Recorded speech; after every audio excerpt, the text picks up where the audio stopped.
Nous vous saluons dans le nom de notre Seigneur Jésus-Christ et nous espérons que vous êtes en bonne santé, en bonne forme sur tous les plans. En tout cas, c'est notre souhait pour vous. Alors nous allons continuer dans le partage des richesses contenues dans la parole de Dieu. Le thème d'aujourd'hui s'intitule voir le monde avec d'autres yeux. Donc, chacun d'entre nous a sa propre perception du monde. Donc ça, c'est très important. Comme on dit que tout le monde ne perçoit pas les couleurs de la même manière. Ça, c'est une expression qui est courante, que tout le monde ne perçoit pas les couleurs de la même manière. Ça dépend des individus. Alors cela est vrai pour notre conception de la vie ou du monde en général. Pourquoi est-ce qu'on dit que tout le monde ne perçoit pas les couleurs de la même manière? Il s'avère en effet que les teintes, ça veut dire les couleurs des objets, des choses, varient considérablement d'un individu à un autre. Et c'est pour de nombreuses raisons. De l'anatomie de nos yeux, à la façon dont notre cerveau traite les informations, en passant par la langue que nous parlons, notre date de naissance, ça veut dire notre âge biologique, ou même notre environnement géographique, ça veut dire l'endroit du monde dans lequel nous vivons, notre perception du monde peut changer en fonction de ces choses-là. Je veux vous lire un texte qui peut aider à ce que nous puissions comprendre le message d'aujourd'hui. Il y a différents facteurs qui influencent notre perception du monde. Étant donné que la perception du monde est la prise de conscience des éléments de l'environnement interne ou externe, la perception du monde appelle l'action de plusieurs facteurs agissant sur l'objet perçu tout au long de son parcours jusqu'à atteindre l'état de percept. Donc, nous allons voir les différents facteurs qui influencent notre perception du monde. Il y a des facteurs biologiques et socioculturels. On peut distinguer trois principaux types de facteurs influant la perception de chacun de nous, de telle sorte qu'elle soit particulière ou typique à chaque individu. Le facteur biologique a un rôle déterminant dans notre perception puisqu'il la conduit ou la délimite relativement. Il évoque la disposition biologique avec toutes ses implications qui fait que chacun de nous soit différent des autres au minime détail. Le facteur socio-culturel simultané à celui biologique en a le même impact puisqu'il s'agit de l'hérédité. Ça veut dire soit biologique, les gènes, les caractères, aspects physiques et physiologiques, etc. Soit socio-culturel, ça veut dire la culture, la tradition, l'éducation, les rites, les coutumes, je dirais même les croyances. On peut en déduire les trois rapports entre ces deux facteurs qui sont synchroniques et complémentaires. On considère ces deux facteurs comme étant deux faces de la même monnaie. Mais il manque un facteur coordonnant entre eux. En dépit de cette forte liaison qui peut expliquer la différence interindividuelle de la perception, on peut évoquer l'importance du facteur désigné coordinateur que le facteur cognitif. Ce facteur représente la maille qui assure la synchronisation et la coordination de deux facteurs antérieurement présentés. Mais il jouit des propriétés ou caractéristiques typiques à lui qu'il exclut des champs biologiques et socioculturels.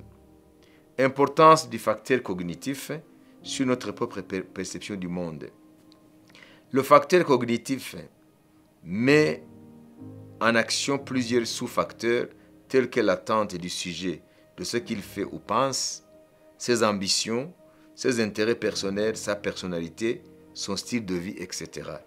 Ces éléments sous-jacents dont on ignore l'importance, puisqu'ils semblent aller de soi, relèvent du cognitif. Cognitif, ça veut dire ce que c'est les connaissances qu'on a. Il concerne les connaissances de l'individu, le savoir-faire, know-how et ses objectifs. En effet, les connaissances et les objectifs individuels sont des éléments de distinction entre les personnes. Cette différence réside dans le choix du matériel qu'utilise le sujet pour atteindre son but. En d'autres termes, cette différence se situe au niveau de la stratégie suivie afin de dépasser les situations dont l'efficience se manifeste par les performances cognitives en la résolution des problèmes. Ces performances, à leur tour, dépendent de l'intérêt personnel de l'individu, de la finalité de ses connaissances ainsi que de son côté créatif. Par conséquent, le facteur cognitif, c'est-à-dire les connaissances qu'on a, est considéré comme le protagoniste dans le processus de la perception du monde. Ayant une multitude de champs sur lesquels il agit, culturel, personnalité, habitude, caractère, intelligence, savoir-faire, connaissance, style de vie, mentalité, ambition, rêve, etc. Cette partie cognitive fait intervenir une diversité d'autres facteurs interdépendants. En d'autres termes, considérant le rôle cognitif dans notre perception, ça veut dire nous percevons le monde selon les connaissances que nous avons en nous-mêmes. C'est ça notre prisme par lequel nous pouvons voir le monde. En d'autres termes, considérant le rôle cognitif dans notre perception, on peut en conclure que c'est à ce niveau-là que la différence interindividuelle se manifeste fortement. Vu les points communs qui unissent les individus tels que la disposition anatomique, le fait d'être un être social de nature, la raison qui fait que l'individu pense et raisonne, le privilège du langage pour la communication, mais en réalité, ces mêmes points de rencontre entre les individus représentent également les points de divergence entre eux, ce qui fait que personne d'entre nous ne ressemble à l'autre, même les vrais jumeaux. Pour conclure, comme la disposition anatomique diffère d'un individu à un autre, la différence réside au sein du chromosome. Vu le grand nombre de cellules que renferme notre organisme, vous pouvez imaginer la différence anatomique qui fait que chacun de nous soit unique. En plus, le côté social de l'individu agit à un certain moment de manière que l'individu ne se conforme plus à la majorité. Au contraire, il tend à se différencier des autres et imposer son caractère unique. Être maître de la situation, non plus un simple observateur qui se limite à subir, mais il passe à l'acte. En fait, l'apparence au groupe représente un inconvénient au niveau individuel, puisque les performances individuelles n'ont pas la possibilité de se manifester au sein du groupe. D'où chacun de nous essaiera de se séparer du groupe et de se distinguer de toute la communauté pour que ses qualités en tant qu'uniques émergent. De même, pour la raison qui fait que tout le monde pense en premier lieu à satisfaire ses besoins biologiques. Elle change de nature et devient un facteur de différenciation entre les gens. Par conséquent, même au niveau de la satisfaction, les individus n'agissent pas de la même manière. Et ce, en fonction de la personnalité de chacun de nous, de ses intérêts, de ses moyens, de ses points de vue, etc. Enfin, le langage étant commun aux êtres humains, diffère d'une culture à une autre, d'une société à une autre. Le type de personnalité contribue dans le modelage de ce type de communication. D'où on évoque la partie créative latente en chacun de nous. Donc chacun de nous possède en lui-même un potentiel de créativité qui peut être favorisé par le facteur environnementaux, etc. ou peut être inhibé, et la personne meurt sans avoir déployé tout le potentiel de créativité que Dieu lui avait donné. D'où on évoque la partie créative latente à chacun de nous. Elle se manifeste différemment en fonction des conditions intrinsèques de l'individu, à part le facteur environnemental. Voilà, je vous ai lu tout ça pour que vous compreniez que la perception que chacun de nous a du monde dépend de plusieurs facteurs. Alors maintenant, nous allons comprendre maintenant ce que la Bible dit par rapport à la relation de l'individu avec le monde. Comme nous l'avons déjà vu, nous venons de le voir, la Bible parle d'une chose très très importante par rapport à la relation que l'individu entretient avec son environnement ou avec le réel ou avec le monde. Lisons dans 2 Corinthiens chapitre 4 verset 18. Je lis. Parce que nous regardons non point aux choses visibles, mais à celles qui sont invisibles. Car les choses visibles sont passagères, et les invisibles sont éternelles. Oui. Donc, la Bible parle des choses visibles, ce qu'on appelle le réel, notre environnement direct, sur le plan physique. Mais la Bible aussi révèle qu'il y a d'autres réalités qui sont invisibles. Et la Bible dit que le chrétien, celui qui est né de nouveau, en recevant Jésus-Christ comme Seigneur et Sauveur, qui est né de la parole de Dieu et de l'Esprit, celui-là, il a d'autres yeux, à part les yeux physiques, biologiques, par lesquels ou à travers lesquels il perçoit des réalités invisibles, mais non moins réelles. C'est ce que nous allons voir. Dans 2 Corinthiens chapitre 5, verset 7, il est écrit « Car nous marchons par la foi et non par la vue. » Nous marchons par la foi et non par la vue. Dans 2 Corinthiens 4, 18, on nous a parlé des choses visibles et des choses invisibles. Et Paul souligne que un vrai chrétien, un vrai enfant de Dieu, qui est né de nouveau, il a d'autres yeux qui sont activés pour pouvoir contempler les choses invisibles. Donc, il ne marche pas par la vue. Il ne se sert pas uniquement de ses yeux physiques, mais il a d'autres yeux, nous allons en parler, qui l'aident à percevoir ce que le commun des mortels ne perçoit pas. Donc, l'homme ordinaire. Alors, on nous dit ici, nous ne marchons pas par la vue, mais nous marchons par la foi. Qu'est-ce que ça veut dire? Ça veut dire que ces yeux dont l'enfant de Dieu se sert, à part les yeux physiques, la Bible les appelle aussi les yeux de la foi. Donc nous avons les yeux physiques qui nous aident à voir le soleil, à voir les arbres, à voir nos semblables, à voir la nature et tout ce qui la compose. Mais il y a aussi d'autres yeux. Eux, ce sont des yeux spirituels. Nous allons voir où ils se situent. La Bible les appelle aussi les yeux de la foi. C'est par ces yeux de la foi que l'enfant de Dieu se meut dans ce monde parce qu'il est entre les deux mondes. Il est dans le monde physique comme tous les hommes, mais il vit aussi dans le monde spirituel qui est invisible par le canal des yeux de la foi qui sont des yeux spirituels. Quand le Seigneur Jésus est apparu à Saul de Tarse, qui était sur le chemin de Damas et qui allait persécuter les chrétiens qui avaient fui la persécution dans Jérusalem, et il les a poursuivis en Syrie, dans la capitale syrienne Damas, pour aller les persécuter là-bas ou les enchaîner et les ramener en Israël pour qu'ils passent devant le tribunal des pharisiens. Donc, ce qu'il faut savoir, lorsque il était en route avec son équipe pour aller remplir son sale besogne de persécuter l'église de Jésus-Christ, l'église naissante, les chrétiens, alors le Seigneur ressuscité s'est révélé à lui dans sa gloire. Il raconte cela dans Actes des Apôtres chapitre 26, en l'occurrence, même au chapitre 9 des Actes, comment il a rencontré Jésus et comment il est devenu le chrétien qu'il persécutait. Alors, quand Jésus est apparu, alors Paul, qui était Saul à cette époque-là, est tombé par terre avec toute sa suite.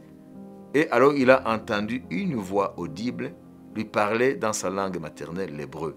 « Saul, Saul, Saul, pourquoi me persécutes-tu » Et il a demandé dans sa cécité, parce qu'il est devenu aveugle, il ne pouvait pas confronter la gloire du Seigneur ressuscité. La puissance de Jésus, la gloire qui émane de sa personne, le Seigneur ressuscité, personne ne peut tenir devant cette gloire. Alors, Paul demande, dans son aveuglement spirituel, parce qu'il ne voyait plus, Ses yeux étaient aveugles. Avant, il était aveugle spirituellement. Et là, confronté à cette gloire du Seigneur ressuscité, il est devenu même aveugle physiquement. Alors, il a dit, qui es-tu, Seigneur? Et la même voix lui répondit, je suis Jésus de Nazareth que tu persécutes. Et le message que Jésus ressuscité a donné à Saul de Tarse est le suivant. Chapitre 26, verset 18, Actes des Apôtres 26, 18. Je t'envoie vers les nations afin que tu leur ouvres les yeux. Je t'envoie ouvrir les yeux des non-juifs. C'est pourquoi on l'appelle l'apôtre des gentils, l'apôtre des non-juifs. Je t'envoie chez eux, chez les nations, afin que tu leur ouvres les yeux, pour qu'ils passent des ténèbres à la lumière et de la puissance de Dieu à Satan, pour qu'ils reçoivent par la foi en moi le pardon des péchés et l'héritage avec les sanctifiés. Alors pourquoi est-ce que Jésus dit afin que tu leur ouvres les yeux? Est-ce que tous les hommes de toutes les nations sont aveugles sur le plan biologique? Non. Ici, Dieu est en train de souligner que même si vous avez des yeux qui sont en bon état, des yeux physiques, et que vous voyez le monde qui vous entoure, néanmoins, vous êtes aveugle sur le plan d'autres yeux, les yeux spirituels, les yeux de l'homme intérieur. Parce que la Bible révèle que dans 1 Thessaloniciens chapitre 5 verset 23, l'homme est composé de 3 parties. L'esprit, l'âme et le corps. Alors, l'âme et le corps, c'est l'entité spirituelle de l'homme. Quand l'homme meurt, quand quelqu'un meurt, c'est la vie biologique qui s'arrête, le corps physique s'arrête, les fonctions vitales s'arrêtent de notre corps, mais l'homme continue à vivre dans sa partie qui était invisible, qui était intérieure et qui est composée de 2 tiers de son être, ça veut dire l'esprit et l'âme. Voilà pourquoi les esprits existent en dehors des corps. Donc nous avons des esprits. L'homme est un esprit incarné. Alors quand l'homme meurt, il continue à vivre dans sa partie spirituelle en attendant sa résurrection. Donc le Seigneur ici dit à Paul, qui était Saul de Tarse à cette époque-là, il dit, je t'envoie vers les païens, les nations, afin que tu leur ouvres, ou les gentils, afin que tu leur ouvres, en hébreu on les appelle les goïm, ça veut dire les non-juifs, afin que tu leur ouvres les yeux. Mais ce ne sont pas les yeux physiques, ce sont les yeux spirituels. C'est que nous naissons avec une nécessité spirituelle. Nous naissons étant aveugles spirituellement. C'est quand nous recevons Jésus que nos yeux spirituels aussi s'ouvrent. Donc Adam et Ève, lorsqu'ils sont tombés dans le péché, avec la chute d'Adam et Ève, ils sont devenus aveugles spirituellement. C'est en se tournant vers Dieu à travers Jésus, par la repentance, en recevant la bonne nouvelle de Jésus-Christ, que Dieu nous ouvre les yeux spirituels. Et nous commençons maintenant à voir d'autres réalités dont nous n'avions pas conscience avant. Alors maintenant que nous venons de comprendre qu'il y a d'autres yeux, donc les yeux spirituels, à part les yeux physiques, là nous pouvons comprendre maintenant que notre perception du monde dépend en grande partie, non pas seulement de ces facteurs biologiques, socio-culturels, etc., des facteurs cognitifs seulement, c'est-à-dire les connaissances, mais en grande partie, notre perception du monde dépend de notre état intérieur par rapport à la cécité spirituelle. C'est-à-dire, quelqu'un qui n'a jamais passé par l'expérience de la nouvelle naissance, en recevant Jésus, il perçoit le monde différemment de celui qui est passé par la nouvelle naissance, qui a reçu Jésus comme Seigneur et Sauveur, parce que lui, il a une double vision. Il a la première vision qui est commune à tous les hommes. Il y a aussi une seconde vision qui, elle, n'est activée que quand quelqu'un reçoit Jésus comme Seigneur et Sauveur. Le Saint-Esprit vient en lui et ouvre les yeux spirituels qui étaient aveugles dès la naissance. Jésus parle de cette réalité en ces termes. Matthieu 6, versets 22 et 23. Il dit, l'œil est la lampe du corps. C'est-à-dire, non, la lampe du corps, c'est l'œil. Si quelqu'un a des yeux aveugles, ça veut dire que son corps est dans les ténèbres. Il a des difficultés de se déplacer, de se mouvoir dans ce monde. Donc sa motricité en est entamée.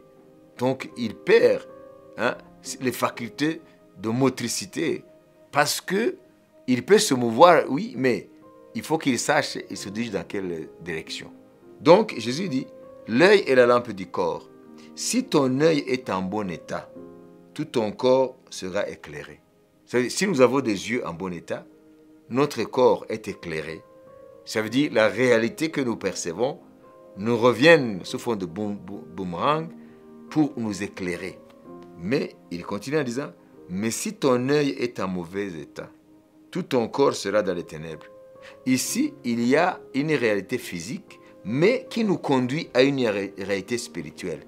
Jésus n'est pas en train d'insister sur notre mauvais état de nos yeux physiques, mais des yeux intérieurs. C'est ce qu'il va dire. Il va dire ici, si donc la lumière qui est en toi est ténèbre, combien seront grandes ces ténèbres?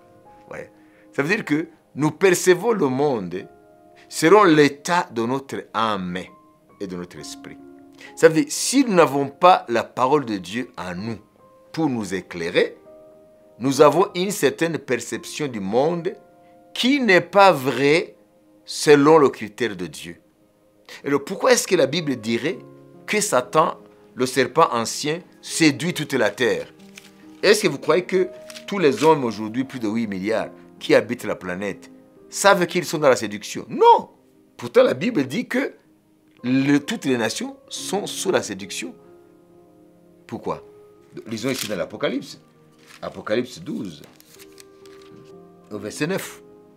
Il est dit, et il fit précipiter le grand dragon, le serpent ancien appelé le diable et Satan, celui qui séduit toute la terre. Il fut précipité sur la terre et ses anges furent précipités avec lui. Donc Satan séduit toute la terre. Ça veut dire quoi? Ça veut dire que si nous ne sommes pas nés de nouveau et que nous puissions recevoir maintenant la connaissance du monde qui nous était inconnu ou inexistant, c'est-à-dire le monde spirituel, parce que la Bible dit que les choses matérielles que nous voyons sont passagères, finiront un jour. Parce que le cosmos a été créé, l'univers a été créé, a eu un début et aura une fin. Aujourd'hui, la science est d'accord avec la Bible parce que il y a quelques années, depuis la moitié du XXe siècle, la science a reconnu que le monde a une histoire, ça veut dire a un commencement. Et la science admet aujourd'hui, dans le domaine de l'astrophysique, la science ou dans le domaine de la cosmologie, la science aujourd'hui admet que le monde aura une fin. Dans le cosmos, en grec, le monde, ça veut dire cosmos. Ce n'est pas seulement notre terre. Le cosmos, l'univers aura une fin, mais la science n'a pas de certitude par rapport au comment l'univers va finir. Il n'y a que des hypothèses. Aujourd'hui, il y a 4 théories qui parlent de la fin du cosmos ou la fin de l'univers. Il n'y a pas encore de certitude. Mais la Bible, elle ne prédit pas seulement la fin de l'univers, mais la Bible aussi décrit comment l'univers va finir. Donc la Bible, ce n'est pas un livre d'hypothèses. Vous savez, en géopolitique, il n'y a pas de prédiction. La géopolitique ne prédit jamais l'avenir de la situation du monde, de la gouvernance du monde, des rapports des forces des différentes puissances du monde.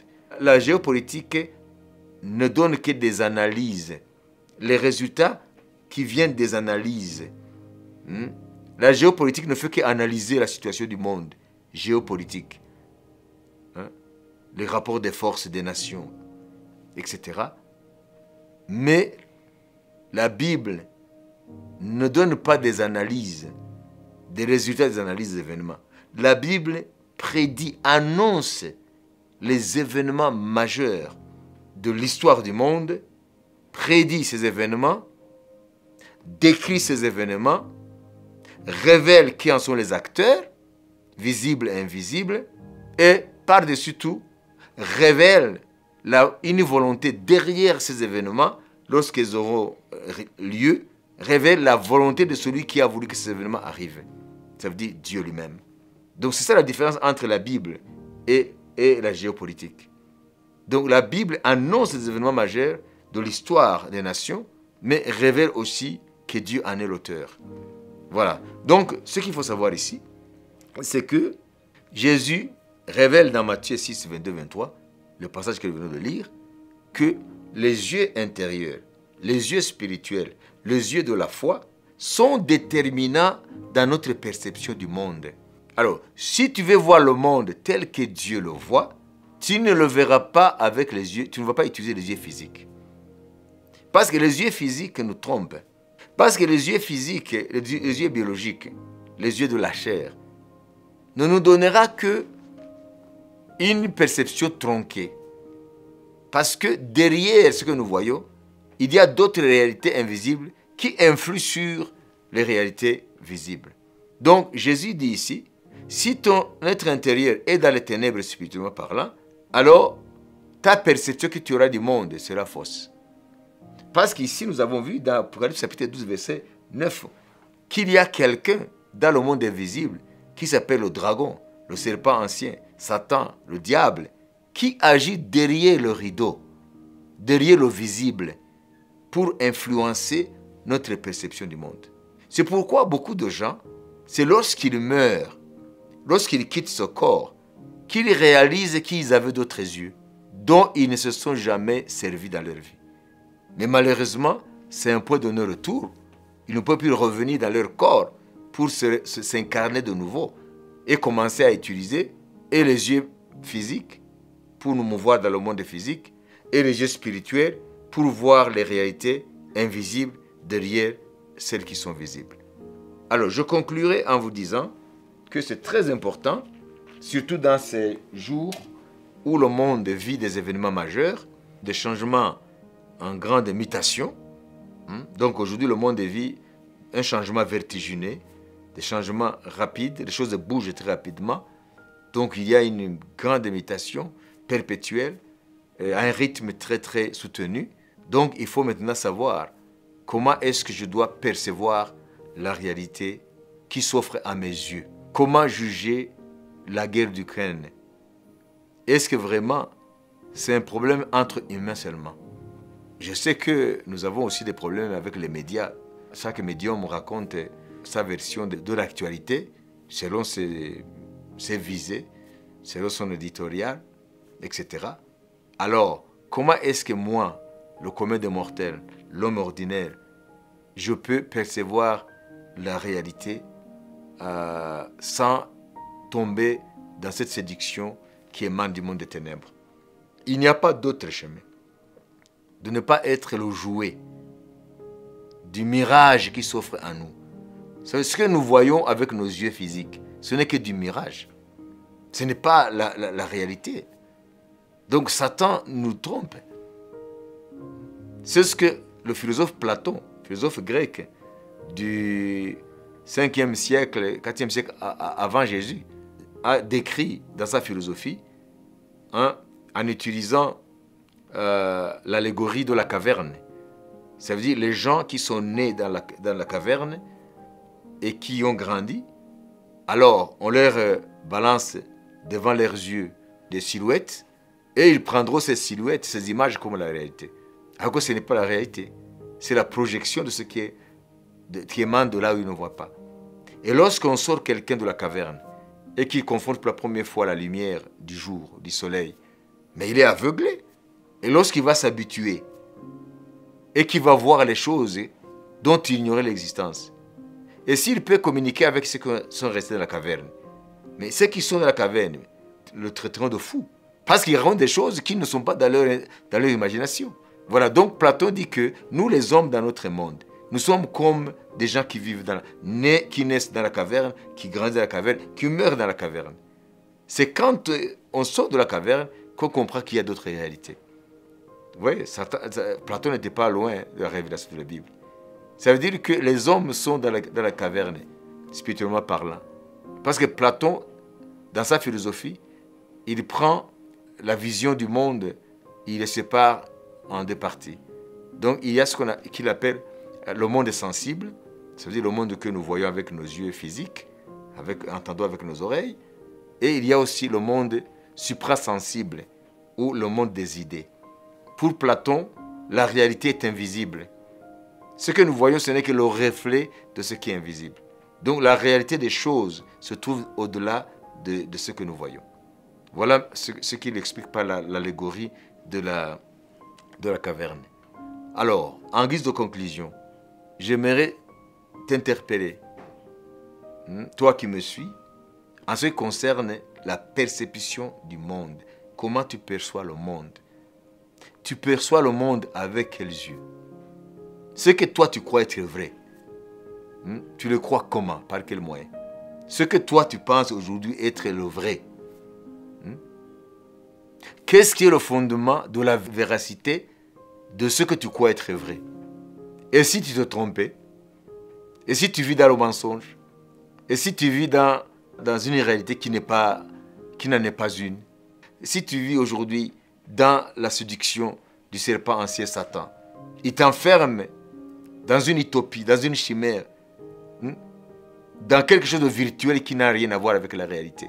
Est-ce que vraiment tu attendras ta mort pour faire face maintenant, à ce moment-là, à la vraie réalité des choses? Donc la Bible est la seule source qui peut te donner les voies et moyens pour vivre la vraie réalité, pour vivre les choses vraies et qui le resteront même après ta mort. Après la mort, beaucoup de gens déchantent parce qu'ils quittent ce qu'ils croyaient être la réalité et ils entrent maintenant dans la vraie réalité. Donc aujourd'hui, le Seigneur dit, il faut que tes yeux spirituels s'ouvrent, que tu commences à vivre avec, d'une part, les yeux physiques qui t'aident dans ce monde physique, mais aussi avec des yeux spirituels qui sont éclairés par la parole de Dieu pour concevoir la réalité derrière la réalité. Alors, il n'y a que l'Évangile qui peut faire cela.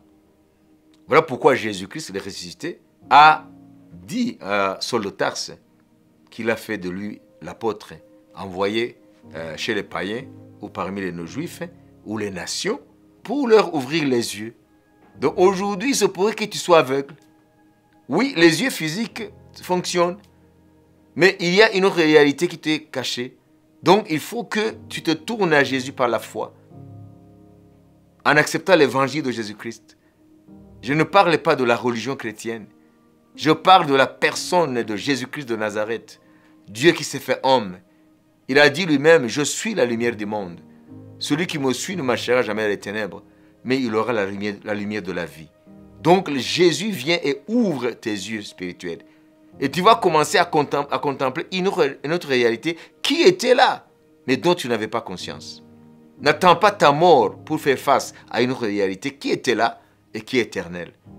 Je reviens pour conclure à ce que Paul a dit, et nous l'avons lu en commençant, lorsqu'il a dit, nous ne regardons pas aux choses visibles, car elles sont passagères, elles sont éphémères, mais plutôt aux choses invisibles, qui elles sont éternelles. C'est-à-dire, comme nous avons un corps physique, visible, nous avons aussi un corps invisible, qui est spirituel, qui vit en nous. Et quand nous allons quitter ce corps, le chapitre 5, d'ailleurs je vous inviterai à méditer, parce que nous n'avons pas le temps, je vous invite à méditer le chapitre 5 de 2 Corinthiens. Donc le chapitre 5 de Corinthiens, c'est la continuité de ce que nous venons de lire, où il nous dit, parce que nous regardons non point aux choses visibles, mais à celles qui sont invisibles, car les visibles sont passagères et les invisibles sont éternels. Et ici, on nous parle maintenant du corps physique qui est passager parce qu'il mourra, et du corps éternel qui nous attend, nous qui croyons en Jésus. Ça veut dire que nous revêtirons un autre corps à la résurrection. Et le corps de la résurrection, c'est un corps spirituel et c'est un corps éternel. Ce qui est spirituel est éternel, mais ce qui est charnel, physique, est passager. Donc aujourd'hui, par les compassions de Christ, je t'invite, mon frère et ma sœur, à ce que tu puisses t'interroger, interroger ta perception du monde. Et si elle n'était pas la vraie. Donc, il est impérieux à ce que tu te poses la question aujourd'hui. Demain ne t'appartient pas. Comme disait Victor Hugo, il disait « L'avenir n'est à personne, l'avenir est à Dieu ». Donc aujourd'hui, tu es encore vivant, gloire à Dieu, mais demain, tu ne sais pas que tu seras encore vivant sur cette terre. Donc pose-toi la question, comment est-ce que je perçois le monde? Comment est-ce que je perçois la vie? Et si ma perception n'était pas vraie, si elle était tronquée, si elle était influencée par des forces de séduction, alors j'aimerais vraiment avoir une perception du monde qui est la vraie. Et celle-là, tu ne peux jamais l'avoir si tu n'es pas né de nouveau. Si tes yeux spirituels ne s'ouvrent pas en acceptant Jésus comme Seigneur et Sauveur. Voilà la mission que Dieu avait assignée, avait donnée à Paul, pour qu'il aille ouvrir les yeux des païens, les yeux des non-juifs, afin qu'ils passent des ténèbres à la lumière. C'est quand les yeux s'ouvrent qu'on comprend qu'on était dans les ténèbres. Et personne n'aime les ténèbres. Et à ce moment-là, on va changer de camp.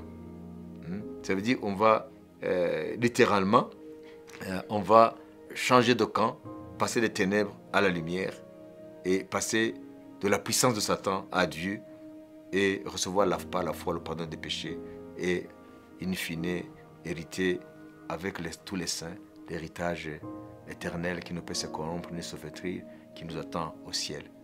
Donc aujourd'hui, vraiment, il est grand temps à ce que chacun de nous se pose la question de comment est-ce que je perçois le monde. Et si les éléments qui m'aident à percevoir le monde, et si les facteurs qui sont derrière ma perception du monde n'étaient pas me tromper, qu'est-ce qui me garantit que ma perception du monde est vraie?